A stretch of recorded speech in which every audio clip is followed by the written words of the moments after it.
Your mind will press delete, and then you pick up the pieces before they knock on your door, baby. So pick up the pieces so they can knock on your door, baby. So pick up the pieces, pick up the pieces, pick up the pieces,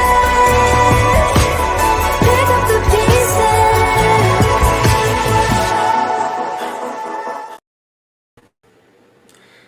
Hey, good morning, wherever you are coming from, logging in, listening to. Welcome to Hired, Navigate Your Job Search. December last year, if those who remember, I had an actual show called Coffee with George and Phil. It went on for 2 years. The intent was really to help people who are in job struggle, mostly in job struggle, to really kind of find that competitive edge. And what I found was viewership was really skyrocketing, and then the last 4 or 5 months, it kind of fell off because of the fact that we're in a position where anybody that truly wanted a job had a job. So, and then 45 days later, I mean, it was like 6 weeks, all the tech industry started doing the layoff. And the first response was, hey, George, where is that podcast, right? And I said, well, interesting. It no longer exists. It's out there. You can find them on Spotify, Apple Podcasts, etc., and also the YouTube channel that we're actually streaming from as well. But I just said, okay, well, how do I align all this branding, like Kathleen Crandall always talks about, what makes you unique and different? And so Hired, Navigate Your Job Search got recreated, and we're here today. And I don't know how I'm going to actually top this off after this one, because we've got a really special guest today. One of the things I found in job search very struggling was my LinkedIn profile, I really didn't show up. I was non-existent.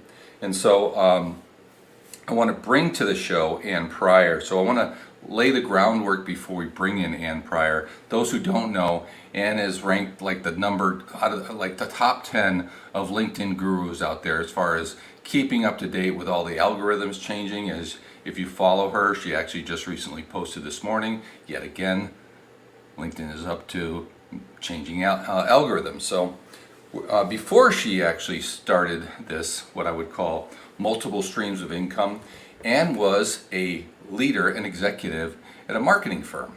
And so, she knows a thing or two about branding and making sure you show up your best. And so I want to bring to the show and welcome Ann Pryor. Hi, George. Hey, friends. Good morning. Good morning. Really nice to be here, George.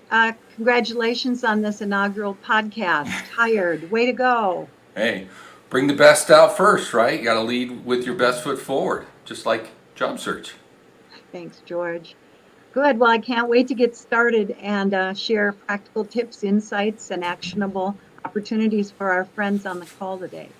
So I didn't really plug a lot of questions. I didn't want this to be scripted. I wanted it to be more of an open dialogue. And for those people that are out there, wanted to make sure that if there's a question, please make sure you bring it up in the chat and we'll try to answer them accordingly. But let's just start off, Ann, by talking about just kind of the recent trends that you've been seeing, especially when it comes to LinkedIn, as well as people maybe in job search or maybe even struggling in job search. Okay. George, there's, about 8 trends that I just want to highlight that I'm noticing, and we all are. Remote work is here to stay. And what that means for us in job search is LinkedIn has put in 3 different buttons: on-site, hybrid, and remote. And when I did some research on how many jobs are out there on LinkedIn, which you posted the other day too, there are 5.3 million jobs currently posted on LinkedIn. And of those jobs, 271,000 are remote and 400,000 are hybrid. That means most of the jobs are still on site. So, when you fill out your LinkedIn profile, in the top card area and in the experience, it asks you want remote, hybrid, or on site? Well, you might want to put on site or hybrid as opposed to remote, just to get more hits from recruiters, because we are searching behind the scenes, George, for those kinds of tags. So that's one. Any comments that you have about that remote work? I agree. A lot of recent companies, again, with the whole economic turn, but again, it's changed just last month where open jobs actually spiked above 10.1 million. So here's a couple of data points. We got 10.1 jobs open. We've got 5.4 million people unemployed. So there's still an average of 2 jobs to 1. I know it's skill based and everything else. But there's also 65,000 baby boomers retiring every year, and there's only 30,000 people coming into the workforce. So it's still going to be a challenge. Yeah, as higher you go, it's going to be a little bit lengthier. But again, with the right plan and the right strategy, you can still land your job faster. Yeah, I agree. George, I really want to call out, though, a couple of additional sites. And Indeed.com is still awesome.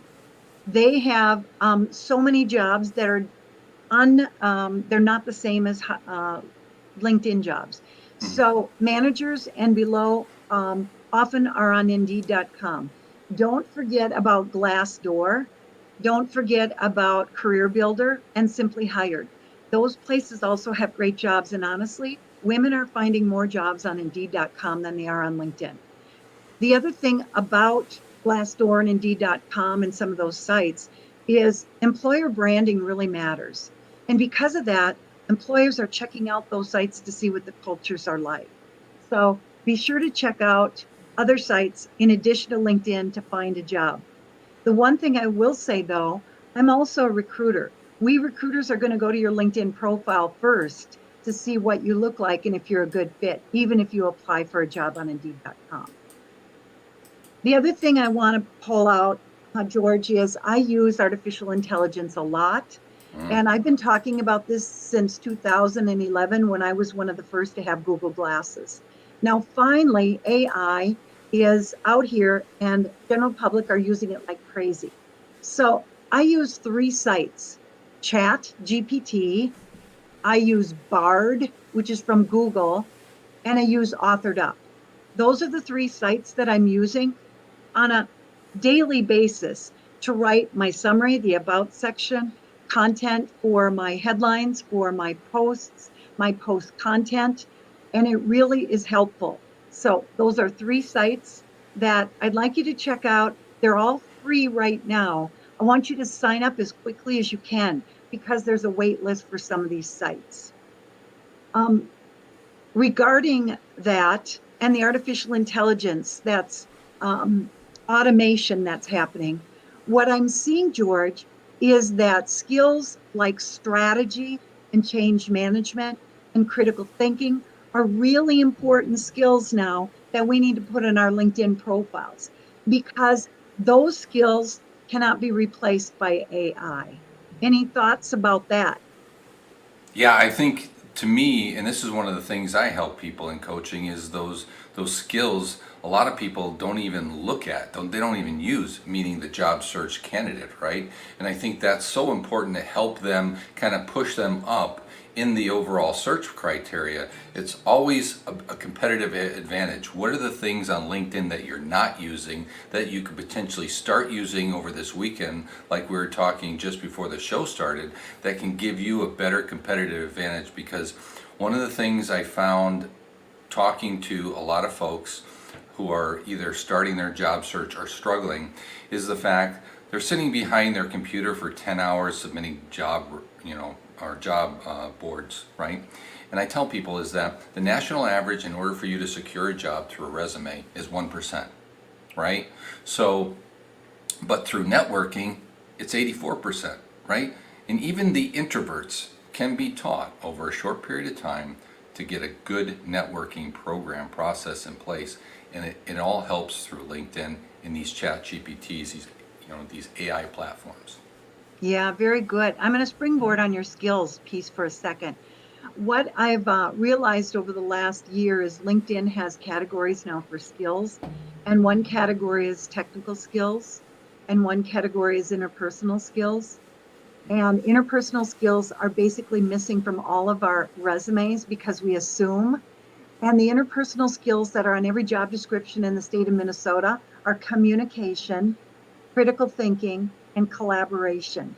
And that means oral and written communication, team collaboration, and problem solving, critical thinking. So friends, if there's something that you could do right now is add those skills to your LinkedIn profile and your resume. Regarding skills, George, you may have noticed that there's a new skills area in the About Summary section of LinkedIn. So they brought that back. And then it's also in the Experience section, and it's also in the Skills section. Now, those skills are critical. In addition, you need to have endorsements for those skills because what you guys don't know is behind the scenes, your profile is getting pushed to us recruiters based on the number of endorsements you have for those skills and the more times you have those skills in your profile, because that's one of the search criteria that we use. So skills are really critical to your point. George, the other thing I've noticed is there's pay transparency now. And in every job description, you're seeing salary. And the salary range is on every job description, which I absolutely love. So people had been opting out of jobs when they found out the salary. 53% of people opted out of a job when they found the salary was below the threshold. So now that is not happening. So friends, you need to know your salary. You need to research the salary that you want. You need to be clear about what it is you want and always give a range, right? So when somebody asks you your salary, you're going to say, well, thanks for asking. I've done my research. And that account executive position with that level of experience is between this and this, and I'm on the top end of that range. So that's how you would answer that question. So George, those are some of the trends that I'm seeing. There are many more, but how about we switch to some of the new things on LinkedIn? Yeah, especially the post that you had this morning. So tell us about that. Okay, well, so on LinkedIn, there's really two times during the year that LinkedIn makes changes to the algorithms and updates, and that's January and July. And interestingly, that corresponds, friends, with the best times to find a job because January is a new calendar year and July is a new fiscal budget year, right? So in those cases, you're going to find that more people are hired in January and July. So those of you that are on the call or listening, keep going. In other words, don't take the summer off if you need a job, because this is a perfect time to find a job. George, I found all three of my jobs in January. I don't know about you, but that was a perfect time. I So found I found a few in December, right? And of course, everybody thinks that everybody goes dormant and they go into the holidays, but I was actually got an offer, in the middle of December, just before a week before Christmas, right? And so again, great gift, by the way, but a lot of times people think, well, most of the people have already taken off, they're away. So to your point, don't miss the opportunities that are out there. right, right. So a few things that are new on LinkedIn and changing. You know that your big head on your profile, you used to be able to put a video behind it. And I had a video of a public service announcement because I really like my friends who watch me on LinkedIn to donate their PCs to PCs for people. However, that is going away. LinkedIn found that many people were not using that video. So that will be transitioned out at the end of July. I've actually taken mine down just this morning, but that will be transitioned out. What I want to talk about is the creator mode. Now, the creator mode, I like and I don't like for a couple of reasons. That's a new area on LinkedIn where you can turn it on and you can actually put 5 hashtags right underneath your big head. And a hashtag, friends, is a pound sign that's kissing a word, and it's used to file content. So I really would like you to think about 5 hashtags that you talk about, that you want to be recognized for, that you want people to find you for. So those hashtags can be then filtered on the advanced search and they can be tagged. So regarding those hashtags in the advanced filter now, they have a new filter called talks about. And the hashtags is a filter to be talked about. So please think about the 5 hashtags. This is in the creator mode. The other thing in the creator mode, when you turn it on, is you get LinkedIn live stream, like George and I are on right now. You get LinkedIn audio. you get the follow button, and you get newsletters. Now, I don't love the follow button. I want you to connect with me with a personal message instead of following me. Because when you follow me, you can only see my content. I can't see yours. And Mhm. when you show up in searches, like in my feed, I pray for you. I wish you well. I send you good luck. I give you free hugs, right? I keep you top of mind. So I rather have you connect with me. Now, LinkedIn has done something I appreciate. Underneath the follow button, it's going to say connect immediately because you know them. So then you don't have to write a personalized message. So that's something new they're adding. But let's go back to the follow button. If you go to my profile right now, you're going to see the follow button if we're not connected. I always want you to hit more and then go down and hit connect and then write me a personal message. Okay. The same thing on your phone, right, George? When you want to connect with somebody at an event, for instance, there's really two ways. Open up their profile, dots, and personalize the invitation always. Or on your phone, go up to the search bar, hit the QR code, click your QR code, and you can scan the other person's QR code right from your phone. So those are a couple of ways to connect. Now, I happen to love the newsletter. I use the newsletter for my spiritual side. I also provide tips on LinkedIn on my posts. There's all kinds of strategies I'm posting and newsletters that you can see on my featured section of my LinkedIn profile. George, I want to talk about events for a second. So on LinkedIn, separate from the creator mode, there's a new events area. This blows my mind. Here's why. I'm a strategist. I want to connect with people before I need them, as Harvey Mackay says, right? And Mhm. so I go to the search bar on LinkedIn, listen up, I leave it blank, I take my index finger and wiggle it, and I hit enter on my keyboard. You heard that, right? So I'm trying to get to the advanced search areas on LinkedIn. Then I see a bunch of bubbles under the search bar, and I click the word events. I see all the events on LinkedIn, like 70,000 of them. Wow. Then I might type in artificial intelligence, and I might see 200 events. I look at the events, like George has posted this event, and then I click attend. As soon as I click attend and register, I get access to all the people that are attending the events. So when I see those people attending the events, what do you think I do? I segment them by industry, by location. And then I reach out and I write a personal message and I say, hey, George, I see you and I are both interested in artificial intelligence as it relates to job search. And we're going to be attending this meeting coming up. I'd love to connect and get your advice and insights and watch your posts on your thought leadership. Let's connect. Cheers. And phone number, email, website underneath. So now they know me before the event. I also always do that for the facilitator.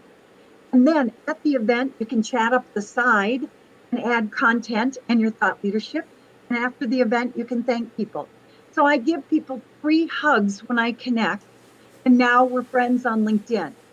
So with the events, George, not only am I learning something new, but I'm meeting people at the right time in the right place that I have the right information.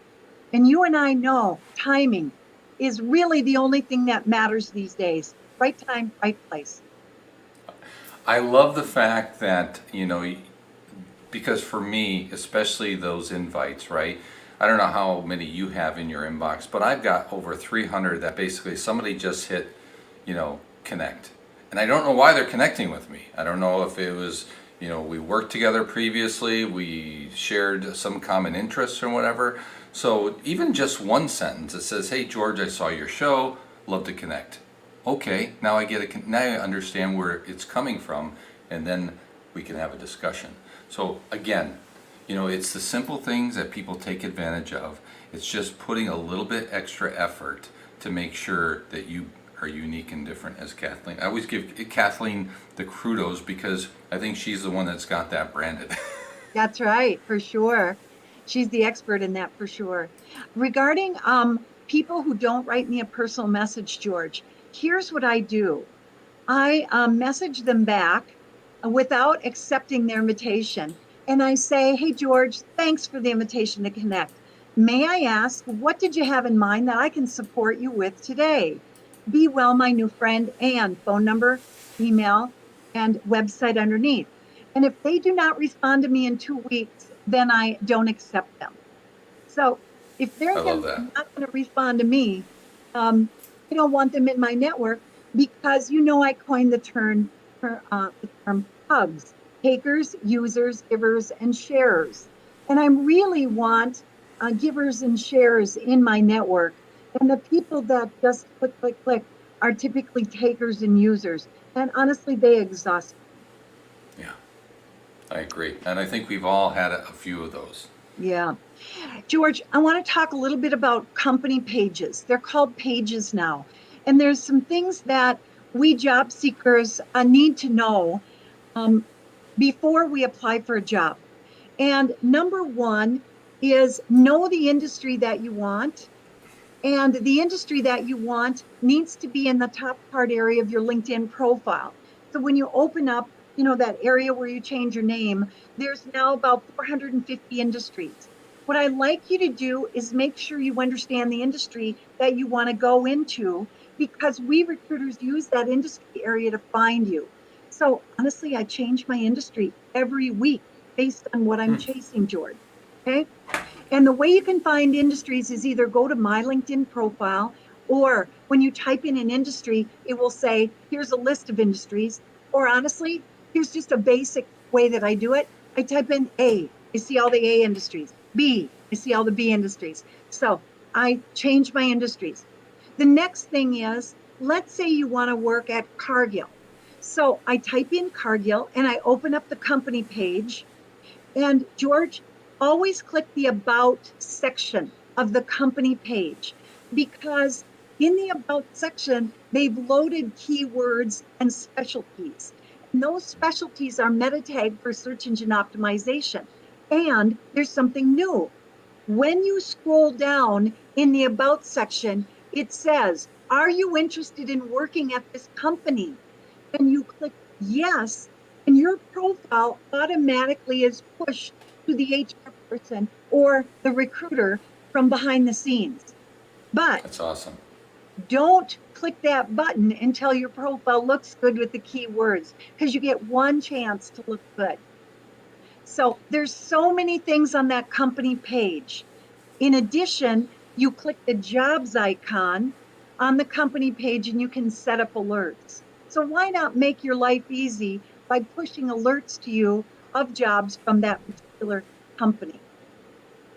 Well, great idea. I'd like to just briefly go all the way back to ChatGPT for a second and helping people in job transition when it comes to these companies. Like, for example, one of the things that I tell people when I'm helping them in job search is that, you can take your resume and you can take what you're looking for and you can ask ChatGPT, based on my resume, my skills, etc., can you identify 50 companies in a 100-mile radius of Minneapolis?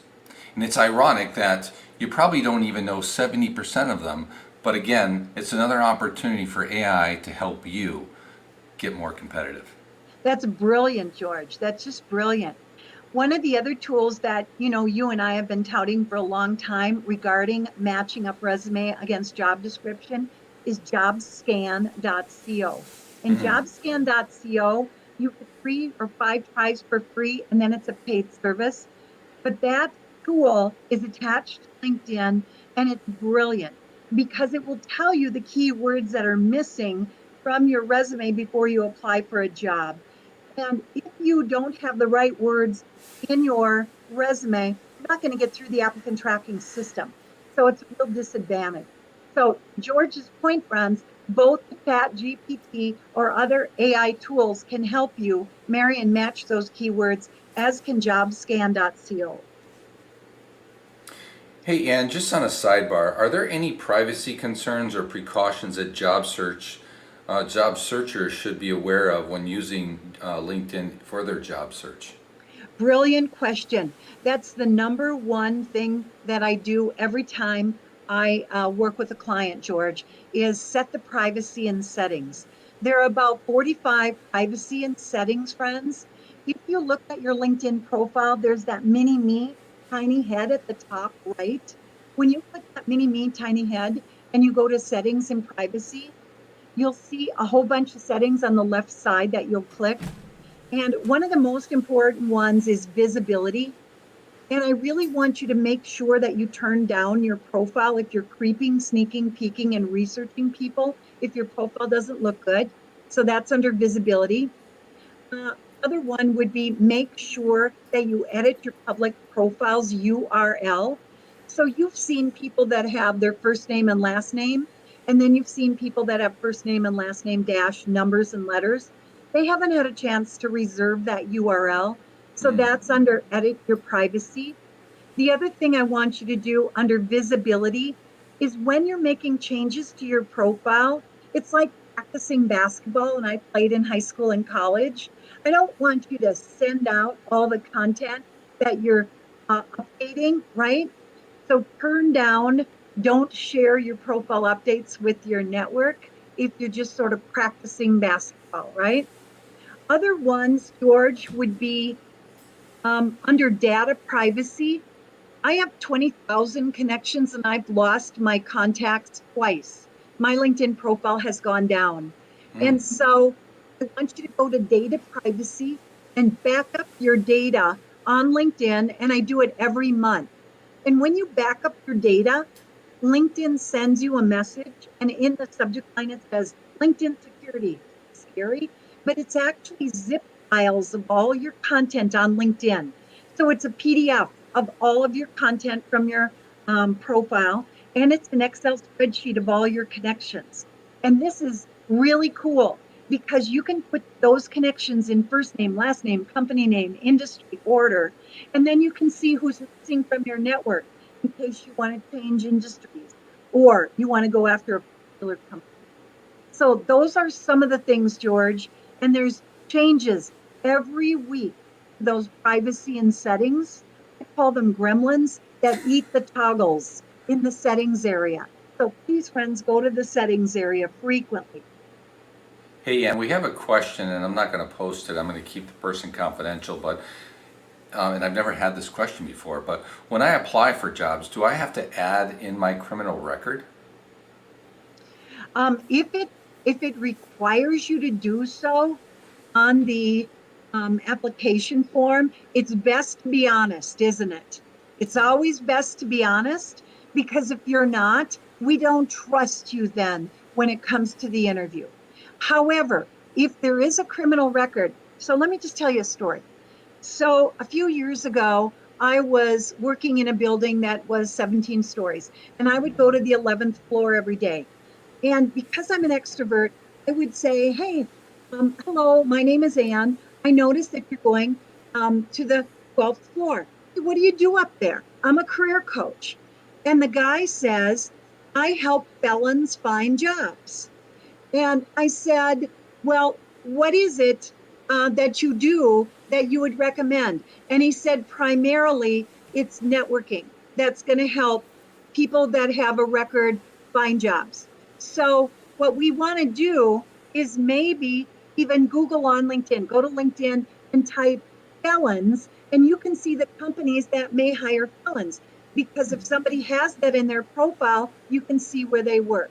So, I'm going to say, please be hopeful. We need your gifts badly, and always be honest and forthright because your integrity is all that matters. So you'll be just fine.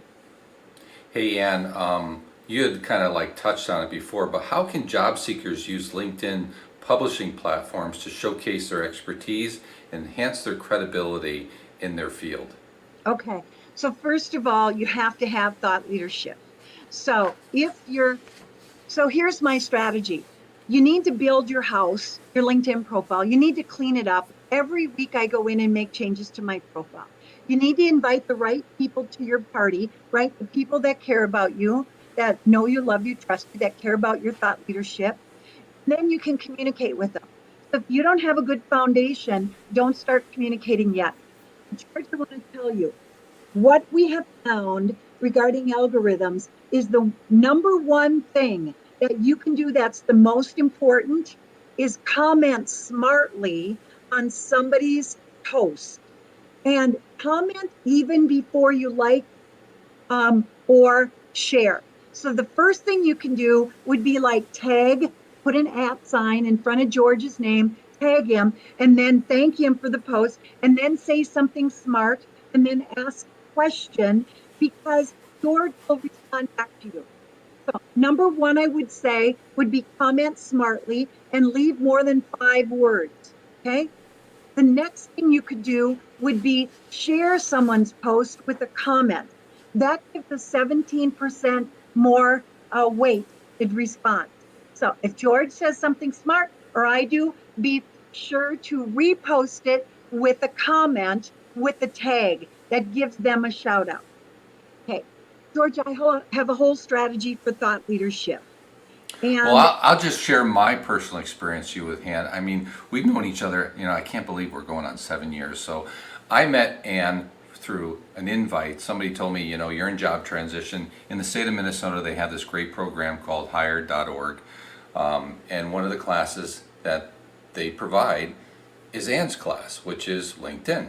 And so I always tell people you've got to put a helmet on and you got to strap in because Ann takes 8 hours and takes about 40 hours of information and crams it all in there. So you really got to be really prompt and take great notes. But the fact is here's the example. Prior to working with Ann is that on average in 90 days I was getting 80 or 90 people to look at my LinkedIn page. And after Ann's instruction and training and so forth, in 3 days, it went from 80 to 90 to over 2,500. Making sure, like Ann said before, cleaning it all up, making sure all the algorithms and all the work and all the endorsements and all that stuff is aligned so that you rank higher in those searches. So, and that's what I tell, Ann is the best. thank you, George. I'm gonna piggyback on that for a second. So let me just tell you where to put the right stuff. Okay. So friends, here's the deal. You know your big head on your top card, it's called, okay, where your name is. The mistake that I see people making is they don't put the job titles that they're seeking. They will put a brand statement, but no keywords. So I'm a recruiter. Think like a recruiter, you guys, not like a job seeker. Okay. So that's the first thing. And what you would want to put, let's say you want to be an account executive or a sales manager. So you would type in the title, account executive, comma, sales manager, comma, maybe district manager. Okay, we've got 3 titles. Then you might put the space in the pipe and then your brand statement. And the brand statement might be what you're recognized for doing, what you want to do going forward, like leading top sales teams in manufacturing, opening new channels in the EMEA market. So you see how tight that was? So there's all kinds of keywords there.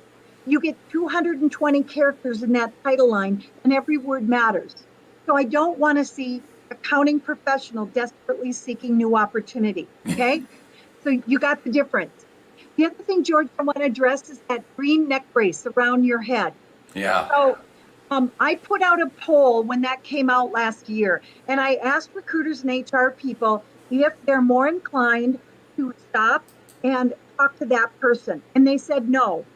So what I would like to just call out is I want you to fill out that you're open to work. I want you to put in 5 titles that you're immediately available, that you'll take hybrid, remote, or on-site, and you'll want to get notifications. But I don't want you to put the green neck brace unless you're a stay-at-home mom, dad going back to work, you're a college student looking for a job, or you just want a part-time job. Okay. Otherwise, director level and above, HR and recruiters think it looks too desperate. So that's just by the way. The other area I want to call out, George, is the first 40 words of the about section are critical. So in that case, I want you to type in what the titles of job you're seeking, what you can do for the organization, and the industries that you're seeking, and then your email address. You see, we recruiters have recruiter premium, and we only get 50 in-mails a month. They cost $10. When the in-mails are done, we have to buy more in-mails, and it costs us a lot of money. But if we can find your email address, we will connect with you much more quickly. So put your email. However, if you put email in there, George, you know what I'm going to say. Make sure your password is 16 characters long with letters, numbers, and symbols, because you're going to get hacked. The third point I want to call out is your current experience, where your jobs are. If you don't have a current present position with the right title in that present position, you're not going to get picked up as high in search, because we recruiters are searching for the current title in the current position. So I teach a placeholder strategy that you can either call me on, or I can, post. But George, on my featured section, I've listed a whole bunch of goodies that people can grab, including Boolean search. And if you don't know what Boolean search is, it's and, or, not. And it is the way that we search as recruiters. And if you don't have the right keywords, you're not going to show up in searches. So those are a couple tips, George, that are musts. No. Before we stop and parting thoughts and you go off and we share actually a video of a person in between successes, I just want to ask, Ann, do you have any additional tips or advice for job seekers looking for leveraging their LinkedIn effectively to find their next role? Couple things, George. In the top card area of your profile, it says additional profile things that you can put in. So there's open to, and then there's more, and then there's add profile sections. Well, in the add profile sections, George, you can add projects. And when you add projects, you can call out friends or colleagues or teammates. And we recruiters are interested in seeing this because we know then you're a collaborative leader. I also want you to add volunteer experiences and causes, because 47% of HR people say that when a person puts volunteer experiences and causes, they know that that person is going to jump in and be a helpful kind of a person. So those are some tips that I want to call out as well. Awesome. Well, Ann, again, always a pleasure. I don't know how I'm going to follow up next week with this. But again, thank you for joining us. This will be recorded. You can go on my Facebook page, Hired, Cut Your Career Search Time in Half, to see the video, or the YouTube channel, or by the end of Saturday, it will be on the platforms for the podcast, Spotify, Apple Podcasts, and all the other podcast platforms. So again, Ann, thank you very much. I appreciate you. Thank you, George. Blessings to you. Everybody pick up George's book, Hired, on Amazon or other sites. And please connect with me on LinkedIn. I'm happy to help. Blessings to you, friends. Be someone people want to help twice. We need your gifts. Bye for now, George. Thank you. Thank you, ma'am. So there you have it. One of the things I found in my first job transition very tough after a couple of months, like most people in their first job transition, is that even though each day felt like a month, before you know it, 3 months go by and you had very little to show for it. Realizing that this is going to be probably one of the most difficult jobs that you have, is to find a job. I can tell you to this day that my calendar was more packed in job search, just reminding me to do things, etc., meetings, calls, those types of things, to really be effective. And I know that it sounds like a lot of work, but what I have found for people to be successful is if you put the effort in, it will come back to you. You can do the math. If you can turn around and save yourself, like I did from my first to second job transition. My first job transition was 13 months with an unemployment rate of 4.3%. I thought I'd find a job pretty quick, but I didn't know the process. And as I went through the first job transition, I took a lot of copious notes for all the people that I networked with, and I was able in my second job transition to cut it in half. And then in a post-pandemic, I found 3 offers in 35 days from the time I left my last role. For anybody who's in a professional setting, it takes just 30 days to get a phone screen and get your first interview. So what I want to do is leave you with a video. You have an opportunity to pause this and look at it and go back on it, but I think it's relevant because what I'm going to try to share at the end of every session is somebody who is currently in job transition, and I kind of label it in between successes. It's where I actually heard the first term when I was in my first job transition from somebody else. I love the term because it's such a negative connotation, job search, job transition, etc. And it just gave a more positive spin, and as I tell people, and you'll hear in the video, it's energy, enthusiasm, positive attitude. So give a listen. This is Sandeep. I've actually met Sandeep. I've worked with Sandeep only 3 months ago, and he's come on a journey. And then the other opportunities will be, now granted this one's a little bit longer, 10 minutes. I like to try to keep them to 3 to 4 minutes, but he has a lot of great content and a lot of actions that we may have not even considered when we're in a long job search. But the other one is when I find people that have recently landed, what was the one thing that made them successful in landing to help you get hired?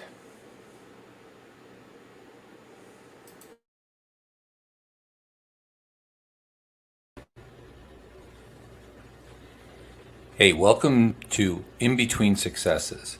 You know, one of the things I found in job transition was there's so much negativity on the words career transition, job search, job transition.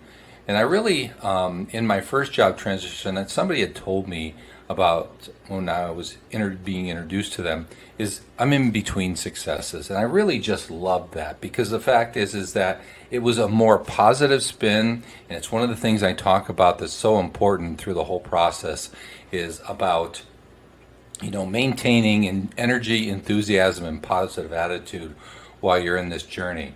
And so what I'd like to do is really introduce you to a gentleman that I've come to know in the last couple of months, Sandeep. Sandeep has been a director of go-to-market strategies and operations. And I'll let him tell you a little bit more of what that entails. But he's got a couple options, and he's also got a couple of ideas for those people that might be struggling in job transition. So let's welcome to the show, Sandeep. Sandeep, great to see you. Hey, George, thanks a lot for giving this opportunity to speak with you. I'm excited. Yeah, absolutely. I know your story, but those who are listening don't. So why don't you tell me a little bit about maybe the recent leading up to in between your successes, about what does a director of go-to-market strategy and operations do? Yeah, hi. So my background is I've go-to-market is in. I come from the tech world, so I've worked for companies like Cisco and most recently Pure Storage. So go-to-market basically entails marketing, sales, and service, that is customer success. So I've always been involved in the strategy and operations. So when you have ideas, you know, you need to get executed. There are programs which I've led large programs, company-wide, cross-functional. So what I've been really fortunate to work in different functions and wear multiple hats. And that's what a go-to-market is, basically connecting the dots and bridging gaps between sales and marketing and breaking the barriers. So that's what I've been doing. That's great. Thank you very much. First question I have is, you know, what is some of the greatest learning experience that you have found in between successes right now? Yeah. So the thing is that it gives you an opportunity to rethink of what you really want to do. It is definitely humbling, for sure, because I've been through multiple transitions, and each success, I mean, in between success, I mean, you're so subconsciously attuned to saying transitions, but in between successes is you meet a lot of different people, and you network. So one important thing which I find is to network, and it is something which doesn't come naturally to everybody. because when you're in between your success, you're in a zone where you're not confident, because generally people are creature of habits, and they're used to a 9 to 5 job, and that suddenly doesn't happen. So it's important to regather and look at what you want to do. In my case, I've been trying to look at my strengths, and I'm at this age at 47, where I just turned 47 recently. With young kids, and what do I really want to do in life, and what is my next phase of life going to be? And this gives you an opportunity for me personally to really look at what I want. And so I've been interviewing, and I've been very selective of what the companies I've been interviewing with, and also what type of role I want to take, having had a good role of experiences. But currently, the job market, I've not found the right opportunity. So I've started looking at other options. So currently, I'm in the midst of looking at franchising options. And generally, when people think of franchising, they think of food franchising. But then there are a lot more things available. Last 3, 4 jobs which I've landed is all through people, and people who have worked with me or trusted referrals, or just instead of applying to a black hole, and you're expecting results to happen. So it's people get you jobs, and especially when you're more experienced, you definitely need to work with people. Absolutely, I couldn't agree more. So just briefly, why don't you tell me what's your thought process in, maybe coming up with franchising as an option? So, my thought process was at this time, I'm relooking at my investments, and there is, of course, there's sometimes you're used to a particular salary, and a lifestyle, and you have your expenses which you can't change.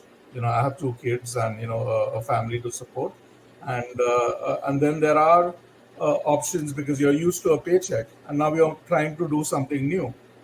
So I am in that crossroads where I've financially looked at, at least for next 2 to 3 years, and I can put investment. You need to look at your finances in order to look at a franchising option. And luckily, with God's grace, I'm in that situation where I can. So that is something which you need to look. But once in any business, it takes 2 or 3 years. So I'm looking at businesses which will hit the break even in 12 to 18 months. And that is what I'm evaluating. So still in the midst of doing that. But there are options available where, at least for the next 2 years, I have buffer where I'll dig into my savings.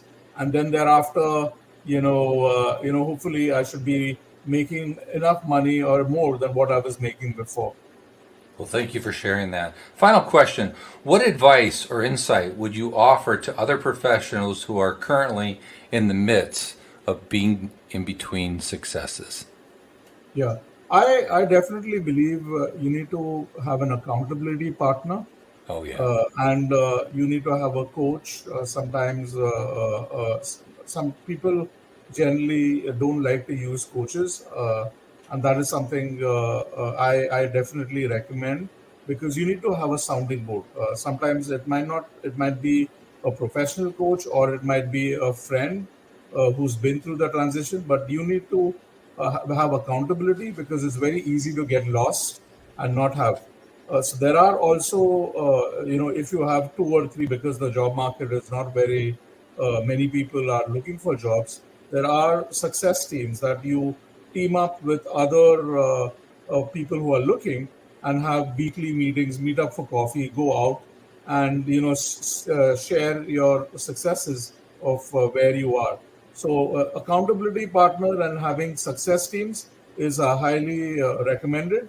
It's better not to stay at home, and then you get into a cycle of negativity. So you need to be socially active, and let people know that you are in between successes, because the subconscious thing to do is, most people generally tend to be themselves, they don't go out and that's natural. But that is very important to have an accountability partner and be part of success teams where you have other people looking. So that kind of accelerates you getting a job faster.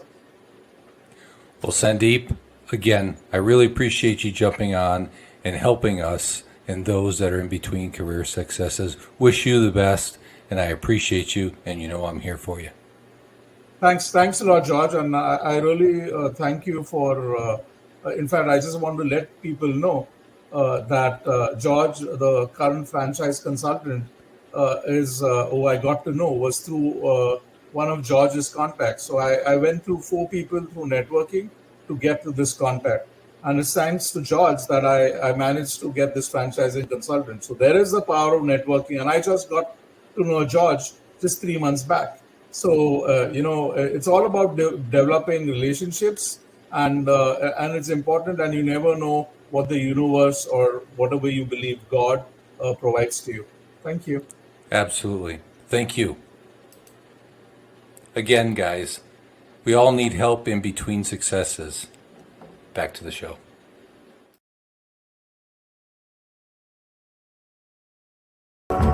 You're my